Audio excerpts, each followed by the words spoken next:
जय हिंद साथियों, आज हम बायोलॉजी के महत्वपूर्ण प्रश्न बताएंगे जो आगामी परीक्षाओं की दृष्टि से बहुत महत्वपूर्ण है। देखिए दोस्तों, पहला है विश्व में प्लेग रोग की शुरुआत कहाँ से मानी जाती है। दोस्तों ये पूछा जाता है विश्व में सबसे पहले प्लेग रोग की शुरुआत कहाँ से हुई थी, तो चीन से हुई थी। ध्यान रखिएगा, विश्व में प्लेग रोग की शुरुआत कहाँ से हुई थी, चीन से। अगला है डायरिया किस तंत्र को प्रभावित करने वाला प्रोटोजोआ जन्य रोग है। तो डायरिया किस तंत्र को प्रभावित करने वाला प्रोटोजोआ जन्य रोग है, तो पाचन तंत्र को प्रभावित करने वाला है। ठीक है दोस्तों। अगला है स्लीपिंग सिकनेस किस मक्खी द्वारा फैलता है, तो सीसी मक्खी द्वारा फैलता है। ध्यान रखना, किसके द्वारा फैलता है, सीसी मक्खी द्वारा।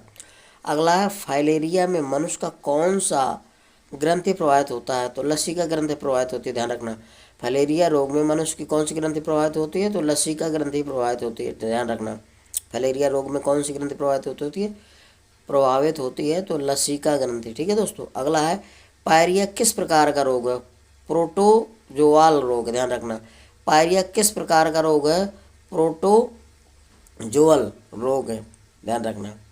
अगला है भारत में किस प्रकार के हेपेटाइटिस रोगियों की संख्या देखता है। भारत में किस प्रकार के हेपेटाइट रोगियों की संख्या देखता है मैं, तो हेपेटाइट बी के सबसे ज़्यादा रोगी पाए जाते हैं। दोस्तों ध्यान रखना, भारत में किस प्रकार के हेपेटाइट रोगियों की संख्या अधिकतम है, सबसे अधिक है, तो हेपेटाइट बी रोगियों की संख्या सबसे अधिक है। ठीक है दोस्तों। अगला, कुष्ठ रोग चिकित्सा के लिए अनुमोदित में तीन कौन सी दवाएं शामिल हैं। कुष्ठ रोग चिकित्सा के लिए अनुमोदित में तीन कौन सी दवाएं शामिल हैं, तो डेप्सोन, क्लोफाजिमीन एवं रिफेमिसिन, ये तीन दवाएं सम्मिलित हैं दोस्तों कुष्ठ चिकित्सा के लिए। अगला है मलेरिया परजीवी की खोज किसने की थी, तो ए लेब्रॉन ने की थी। मलेरिया परजीवी की खोज किसने की थी, ए लेब्रॉन ने। ध्यान रखना। अगला है प्लाज्मोडियम फालिस्पेरम किस रोग का परजीवी है, तो मलेरिया का परजीवी। ध्यान रखना। अगला है स्प्रीन तथा पेंटाजोसिन नामक औषधियाँ किस पादप से प्राप्त की जाती हैं, तो विलो से प्राप्त की जाती हैं। ध्यान रखना, स्प्रिन तथा पेंटाजोसिन नामक औषधियाँ किस पादप से प्राप्त की जाती हैं, विलो से। अगला है कोकैन नामक मलेरिया की दवा किस पौधे से प्राप्त होती है, तो सिकोना से प्राप्त होती है, सिनकोना से प्राप्त होती है। ध्यान रखना, कोनैन नामक मलेरिया की दवा किस पौधे से प्राप्त की जाती है, तो सिनकोना से। ध्यान रखना, कोकैन नामक मलेरिया की दवा किस पौधे से प्राप्त की जाती है, सिनकोना से। ठीक है दोस्तों। अगला है साथियों, गाउट क्या है।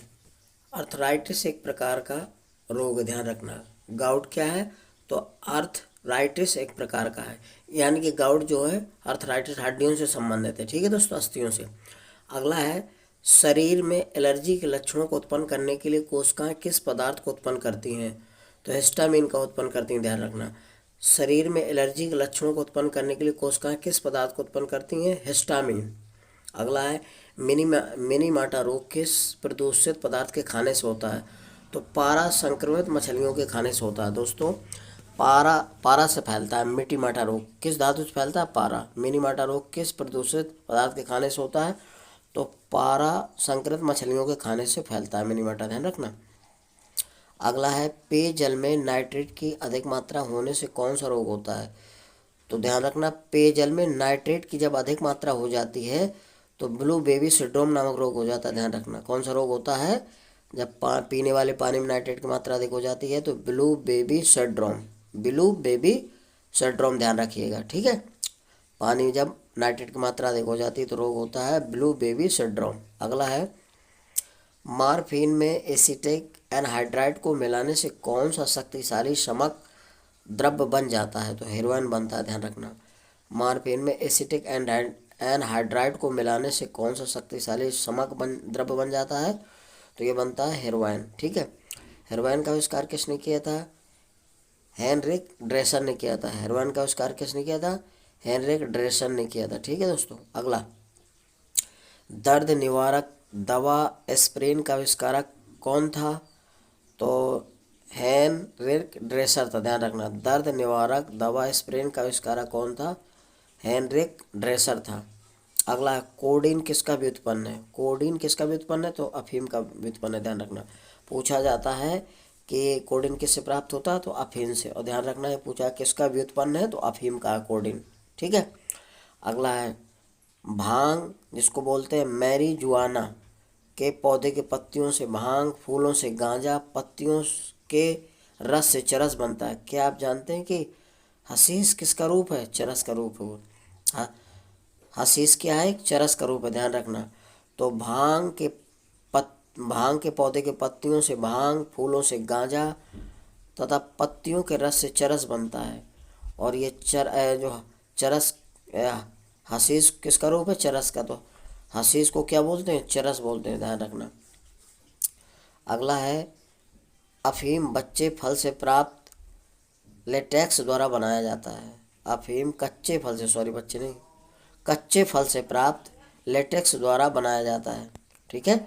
इसमें लगभग 35 एल्कलाइड होते हैं। प्रमुख कौन कौन से होते हैं, मार्फिन होता है, कोडीन होता है, पेपवोरिन होता है, नारसाइन होता है तथा थेवेनिन होता है। ध्यान रखना। अफीम कच्चे फल से प्राप्त होता है। ध्यान रखना, पूछा जाता है अफीम कैसे प्राप्त होता है, तो कच्चे फल से प्राप्त, यानी कि लेटेक्स द्वारा बनाया जाता है। कच्चे फल से प्राप्त लेटेक्स द्वारा बनाया जाता है। इसमें लगभग 35 एल्कलाइड होते हैं। इनमें प्रमुख कौन से हैं, मार्फिन है, कोडीन है, पेपरिन है, नारसाइन है तथा थेवेनिन है आदि है। और कोनैन दवा सिनकोना वृक्ष के किस भाग से प्राप्त होती है, तो छाल से प्राप्त होती है। ध्यान रखना, कोनैन एक मलेरिया की दवा है और ये सिनकोना वृक्ष के छाल से प्राप्त होता है। पूछा जाता है कि किससे प्राप्त होती है, जड़, तना या छाल से, तो छाल से प्राप्त होती है। ध्यान रखना, कोनैन दवा मलेरिया की जो दवा है वो सिनकोना वृक्ष के छाल से प्राप्त होती है। ठीक है दोस्तों, यदि मेरा वीडियो आपको अच्छा लग रहा है तो दोस्तों मेरे वीडियो को लाइक और सब्सक्राइब करिए। ठीक है। जय हिंद साथियों।